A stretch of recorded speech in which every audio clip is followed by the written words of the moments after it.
Oh, oh, oh crap, I'm, I'm doing things. Let's see, so I was just watching this cool video on YouTube about quantum computing, and I found something that was quite interesting, and that was, oh, I have no cool music to start off my video. That's because I'm laying down. I was watching this video on the Romans and how they say the Romans, well, at least the Roman men, they eat laying down. I said, crap, I must be a Roman. That's how I eat all the damn time. And I love eating like that. It feels so luxurious. But unfortunately, as humans do, they say the Romans, they wouldn't allow women to lie down and eat. Women had to sit upright in chairs, and which kind of segues or leads into my topic of we're all morons, because yeah, this idea of quantum computing, it's like it's a new way of thinking about basically computing with entanglement and separation and things like that. Where I think I'm thinking about the same subject matter, and because one gentleman was saying how quantum existence or quantum theory is that you're in two states at once. And it seems like that's what this person was talking about. This lady, who's a expert in quantum computing, and yeah, she was trying to explain it at different levels to children and I think it was two grad students and a theoretical physicist of quantum stuff, from Yale University. They didn't say where the two grad students attended, but yeah. I mean, to get to the point, though, the bottom line is that really struck me is she said they just have to try stuff, because it's in its infancy, and it's like saying that they're not going to be able to apply this new quantum computer, or thinking about computing that could actually calculate, um, more problems, any type, whether it's numbers or, basically they're trying to get the computer to think faster, you know, and to outdo the human brain, which actually comes as another subject matter. Because, well, I don't think we can. I don't want it to be one of those naysayers, who go around talking about how oh, that can't be done. Oh, planes can't fly. If we were meant to fly, we'd have wings. And they're saying. So I love drag racing, and so I follow that. You're saying how, I think back in the 1950s or something, or 60s, that cars will never be able to go faster than 150 miles an hour. Now drag racers constantly hit, I think, well over 330 miles an hour in the quarter mile, which is totally hot. Yeah, if you get a chance, the world out there, to go to a drag race, professional drag race, with those top fuel dragsters, the funny cars, and the top fuel rail drags. I'd love to get one of those. I was always thinking about this. These things are the coolest. The rails, the way you're outside, the tires are outside. They look like, they're open wheel cars. They're like the epitome of Formula One cars. But that's I know I'm going off topic, but this stuff is so cool in this world. It's amazing what assholes we are. The only thing that we think about is doing bad stuff to each other, hating and racism and genderism and just dumb bastards, man. Just stupid bastards. That's all we are. Stupid. But we have all this potential to do all these cool things, though. It's just the irony of it all, the paradox. And but it's like, it's like we're living in a quantum reality because we're both intelligent and we're stupid, you know. And that's how they're saying that um, quantum computing works, you know, because the you know the narrator or the I don't know what the hell you call her, you know, the presenter. She like gave the kid a large penny that represents, you know, a condition of quantum computing. So she had a large penny, and the child had a large penny. They said, okay, so we'll spin the pennies. And the way quantum computing works is if your penny is heads, my penny is heads, you know, and if your penny is tails, my penny is tail.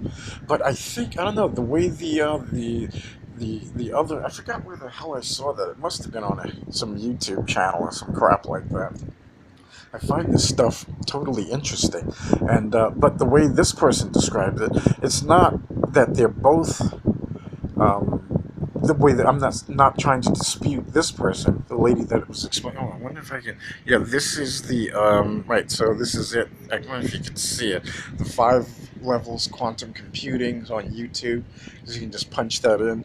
But the way this guy was explaining it, not that the guys are smarter than girls. I'm definitely not saying that, but because I think we're all stupid. I mean, there's you know, there's myriads of proof that we're stupid. We all have standing militaries, and we all have racism in no matter what country you go to. So I don't care what country you go to, you know, with Europe, Africa, China, Russia, you know, we're all assholes. But that's a story of another time. Actually, it's a story of all my damn videos. But but yeah. So the way he was explaining it was that it is that it's what she was saying, but it's not it's not only that they're both heads or they're both tails. It's that they're both heads and tails at the same time, you know. And I think she touched upon that to some degree, and with the way she was explaining it, you know, and it's like really cool. But yeah, but the thing but oh, the other thing is that she was talking about wow, there's a lot of stuff in that. The other thing she was talking about, how it has to be viciously cold, you know, for the quantum computer to actually function. Because I think she was saying that, you know, like the room temperatures, 373 degrees Kelvin, and and the quantum computer has to work at, it has to go down to 10,000 degrees Kelvin, you know, so it's bitchin' cold, you know, and which made me think of the universe, you know, because I mean, the way the universe was created, and it's like, and the way it functions, because the universe is viciously cold, you know, everything is ice out there unless you're near a sun, you know, unless you're on a planet that's reflecting heat, you know, that's reflecting light, it's reflecting photons. I knew I'd get a chance to say that one day. I've been dying to use that term in anger since I was like 7, because that's when I discovered Star Trek, you know, and photon torpedoes. I finally got a chance to use it, and to make myself sound smart, which I love. I love making myself sound smart. And oh yeah, and my other video, my last video of the constructs of imperialism, and I was just thinking how you know, they're always talking about, I know this is kind of like those conspiracy theory things. Hope the FBI doesn't come to my house because they're cracking down on that. But of how, you know, they're saying how, you know,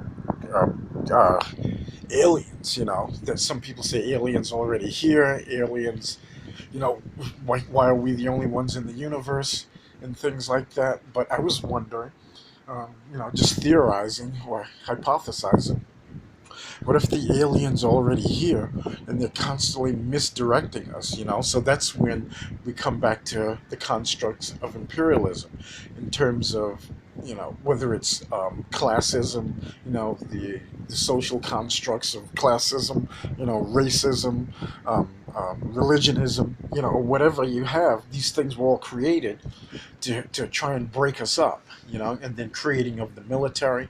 So, you know, because unless we're just dumbasses and we're just killing ourselves for no reason, which is quite frightening when you think about it. Which is what I've been saying all along. I mean, what would make perfect sense, because then it comes back to what the dear lady said, on the video of how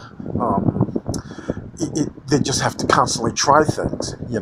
And I find I do that on a regular basis. I'm constantly experimenting with everything in life, with my radio controlled toys. I notice other people aren't interested in doing that. I remember like experimenting with different motors with my radio controlled cars. Where the hell are my radio controlled cars?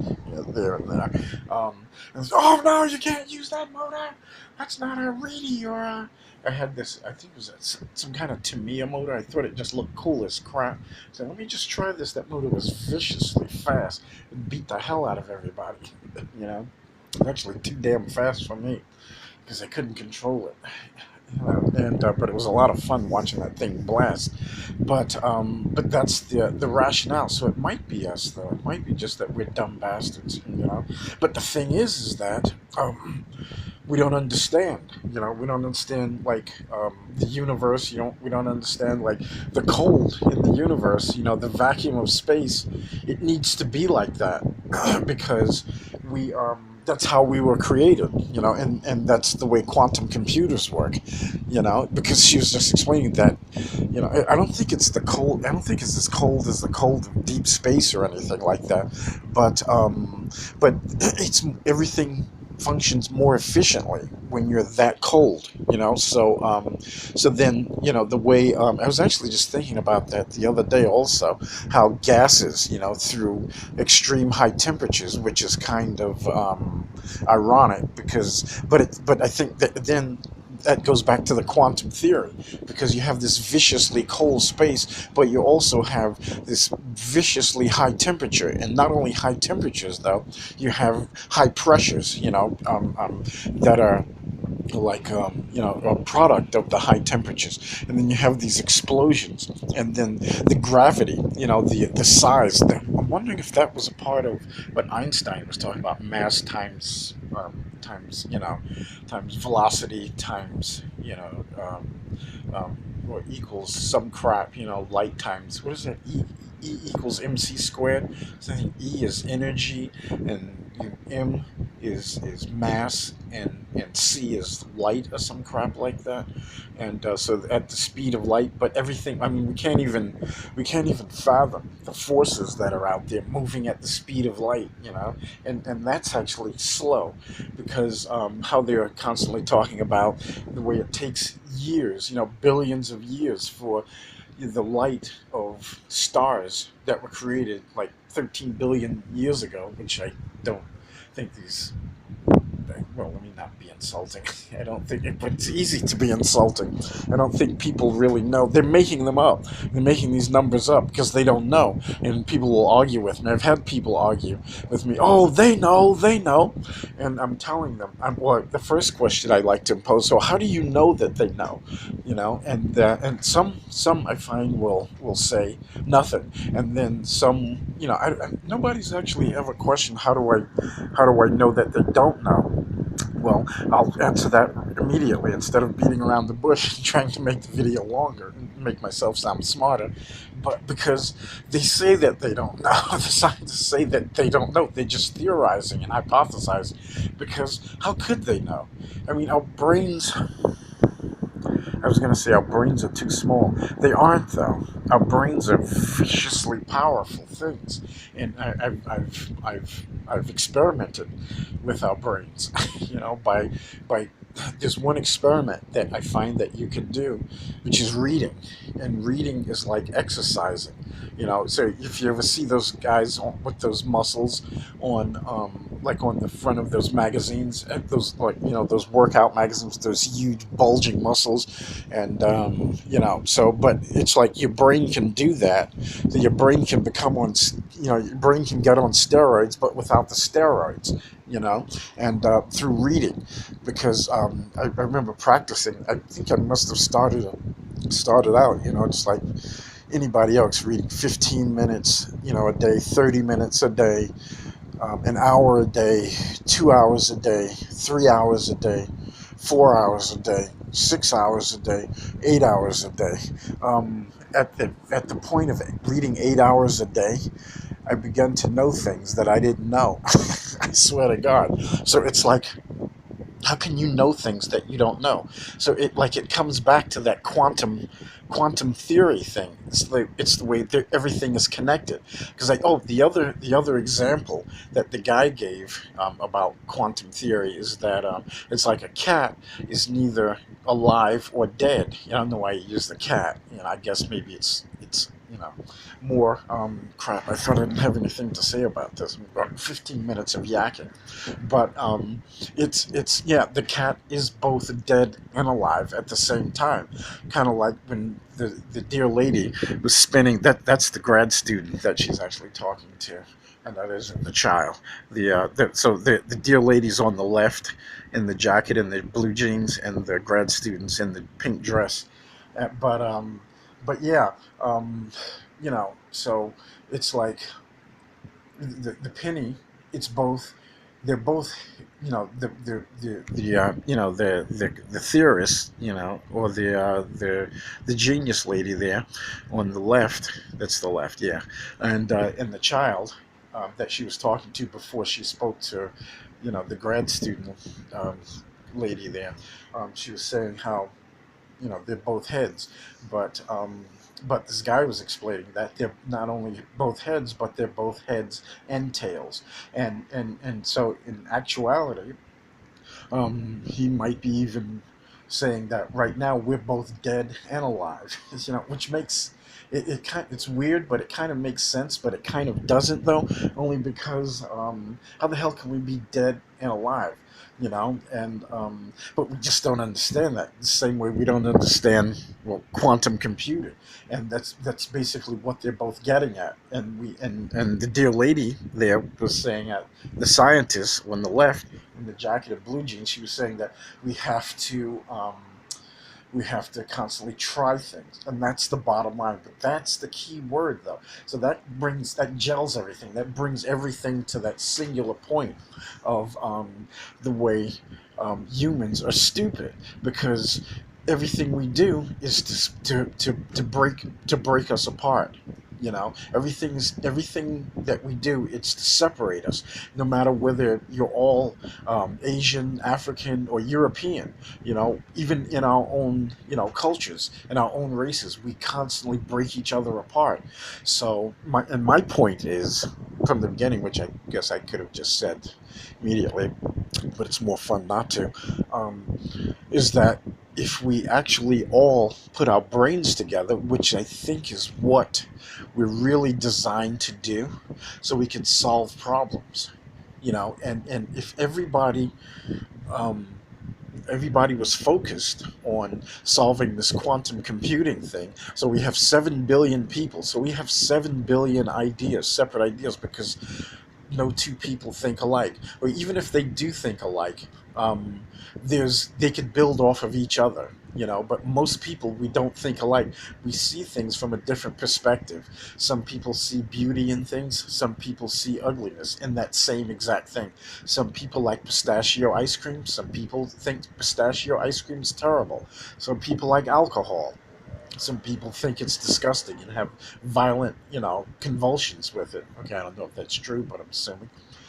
Like gluten. I was actually thinking about gluten in peanuts. The way they say don't feed your kids gluten or peanuts, or you'll have outbreaks and it'll close your esophagus and you'll suffocate and die.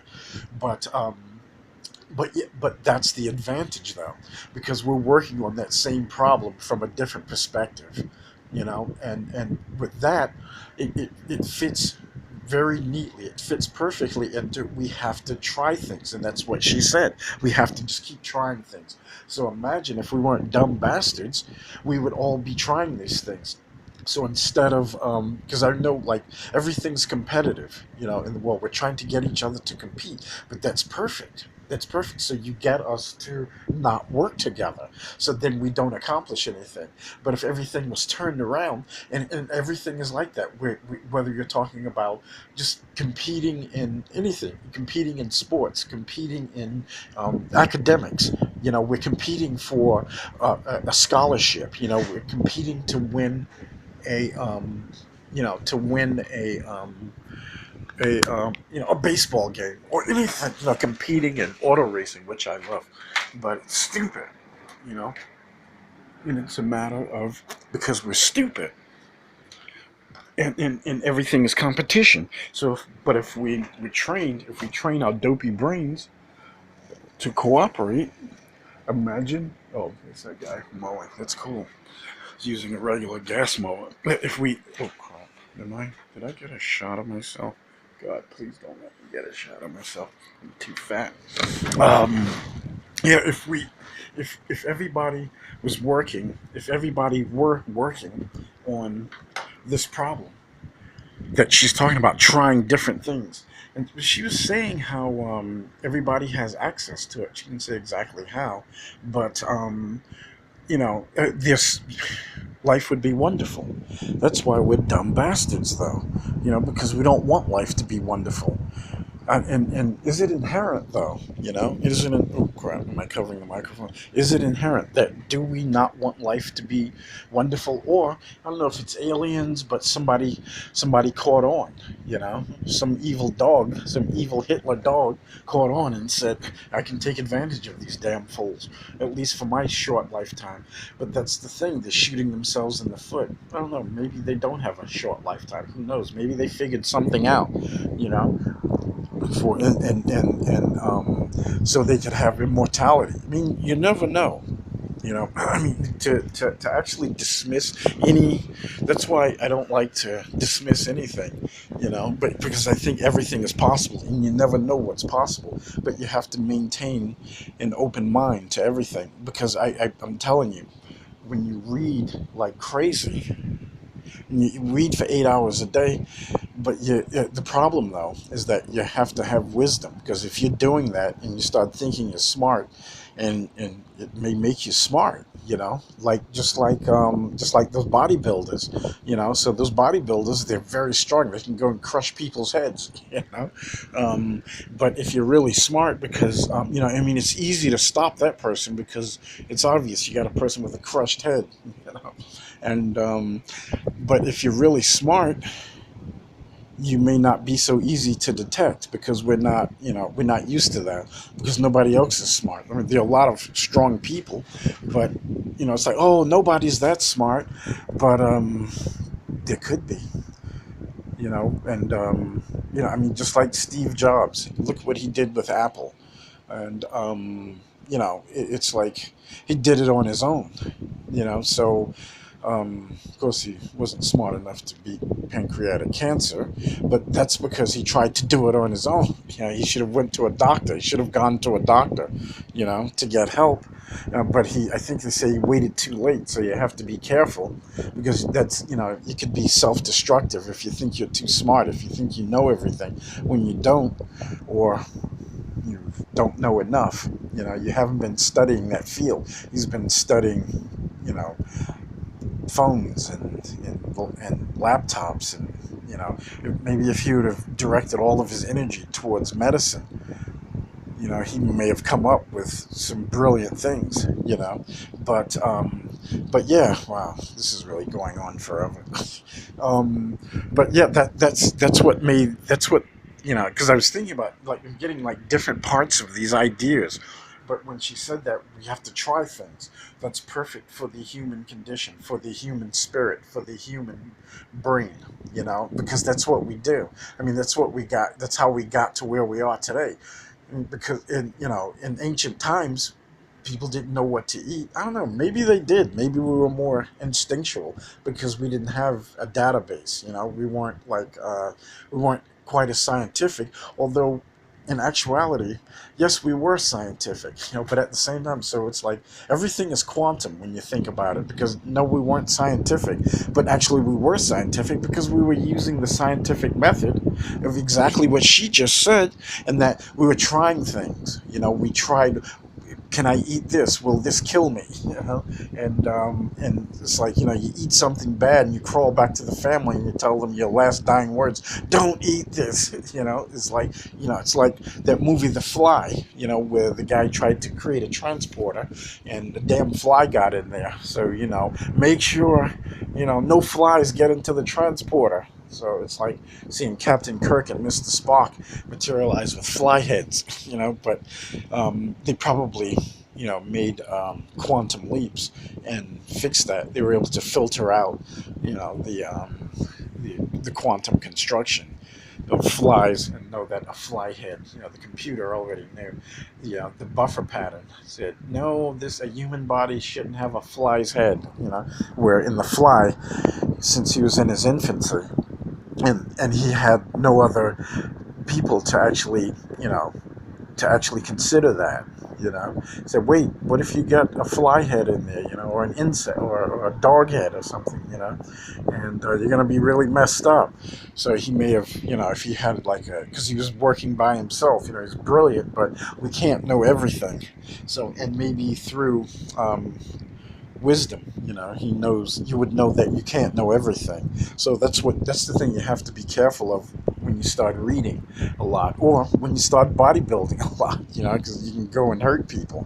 So because you're viciously strong, and if you don't know your own strength, even if you do know your own strength, and then you forget it because you go into a rage. So if you fly off the handle, if you're a hothead, bodybuilding probably isn't the best for you. Or maybe even reading for 8 hours a day and getting viciously smart isn't good for you either, because then you got to go out and create something that destroys the world or destroys yourself, and then you end up with a fly head. you know? So, yeah. Um, so basically the moral of the story is we're dumb bastards, you know, and because we could be so much further ahead than we are now, but we try and keep each other down, and it's like when it wasn't blacks against whites in America, or Jews against Christians in America, it was something else, it was the Germans against the British, or the British against the French, or you go to Africa, the Hutu against what was I forgot the other tribe. They're fighting the Hotel Rwanda. That's kind of like a documentary of the two African tribes who were actually set upon each other by the Belgians.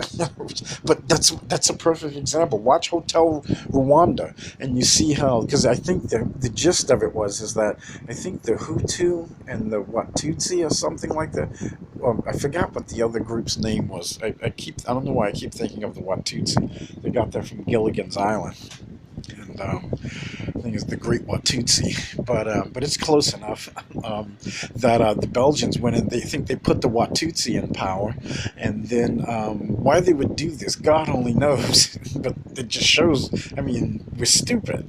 Instead of trying to use people for good instead of evil. But then when they were in power, so I guess they were just experimenting in evil for the human brain. Yeah, so the Belgians, they went in, and they put the Watutsi in power. But the other thing is that the human brain. Why the hell would you let these people come in, and put you in power and not help your people? Well, because we're morons, just like Hitler. I'm telling you, that's why no matter where you go, no matter what country you go to, and and then when they left, they put the Hutu, in power, and then the Hutu, they were like, okay, we're gonna get you bastards now. But why are they listening to the Belgians though? That's the thing I don't understand, And you think someone would catch on and say, hey, they're trying to trick us, let's not listen to them. But then, they don't like. It doesn't make any sense. We're all morons, and we could already be off the planet, without quantum mechanics and quantum computers.